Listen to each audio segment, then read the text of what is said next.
Chapter 18.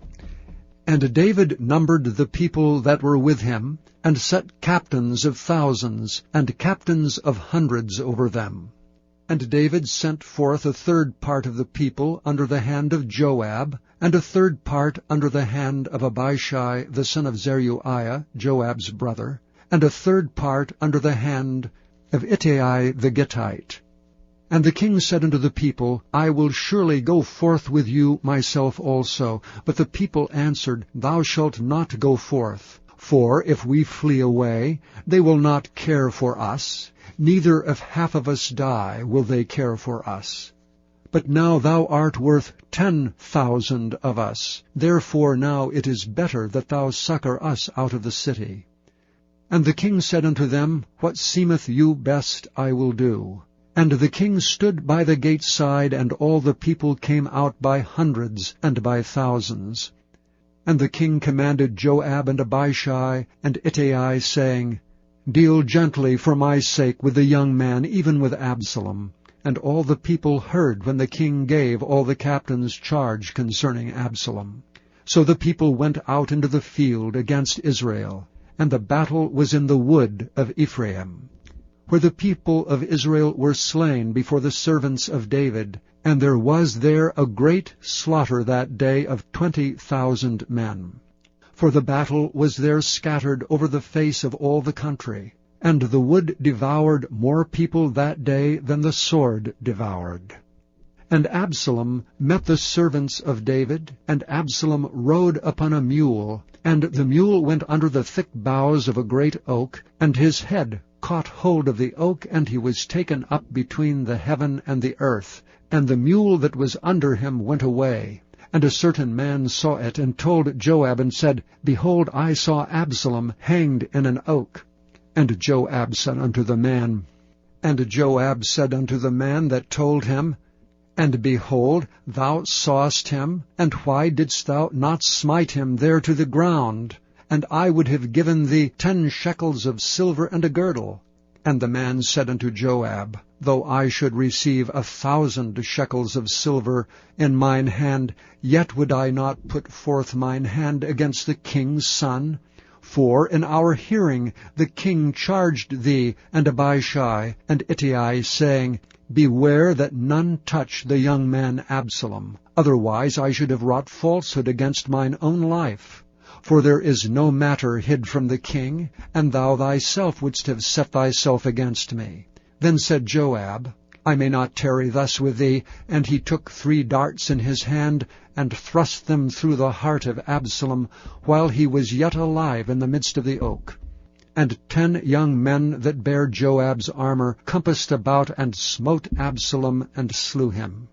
And Joab blew the trumpet, and the people returned from pursuing after Israel, for Joab held back the people. And they took Absalom, and cast him into a great pit in the wood, and laid a very great heap of stones upon him. And all Israel fled every one to his tent.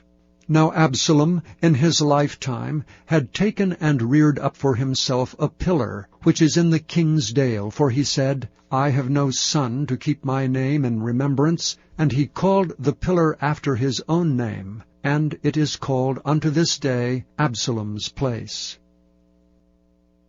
Then said Ahimaaz the son of Zadok, Let me now run, and bear the king tidings, how that the Lord hath avenged him of his enemies. And Joab said unto him, Thou shalt not bear tidings this day, but thou shalt bear tidings another day. But this day thou shalt bear no tidings, because the king's son is dead. Then said Joab to Cushai, Go tell the king what thou hast seen. And Cushai bowed himself unto Joab, and ran.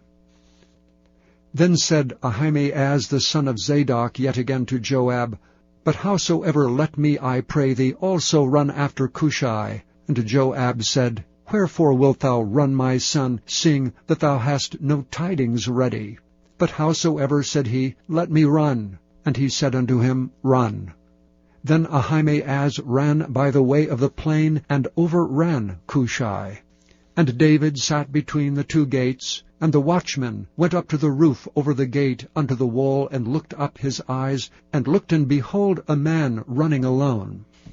And the watchman cried and told the king, and the king said, If he be alone, there is tidings in his mouth. And he came apace and drew near, and the watchman saw another man running. And the watchman called unto the porter, and said, Behold, another man running alone.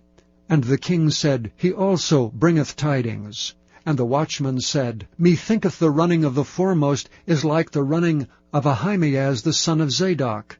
And the king said, He is a good man, and cometh with good tidings. And Ahimaaz called, and said unto the king, All is well. And he fell down to the earth upon his face before the king, and said, Blessed be the Lord thy God, which hath delivered up the men that lifted up their hand against my lord the king. And the king said, Is the young man Absalom safe? And Ahimaaz answered, When Joab sent the king's servant and me thy servant, I saw a great tumult, but I knew not what it was. And the king said unto him, Turn aside and stand here. And he turned aside and stood still, and behold, Cushai came. And Cushai said, Tidings, my lord the king, for the Lord hath avenged thee this day of all them that rose up against thee. And the king said unto Cushai, Is the young man Absalom safe? And Cushai answered, The enemies of my lord the king, and all that rise against thee to do thee hurt, be as that young man is. And the king was much moved, and went up to the chamber over the gate, and wept. And as he went, thus he said, O my son Absalom, my son Absalom, would God I had died for thee, O Absalom, my son, my son.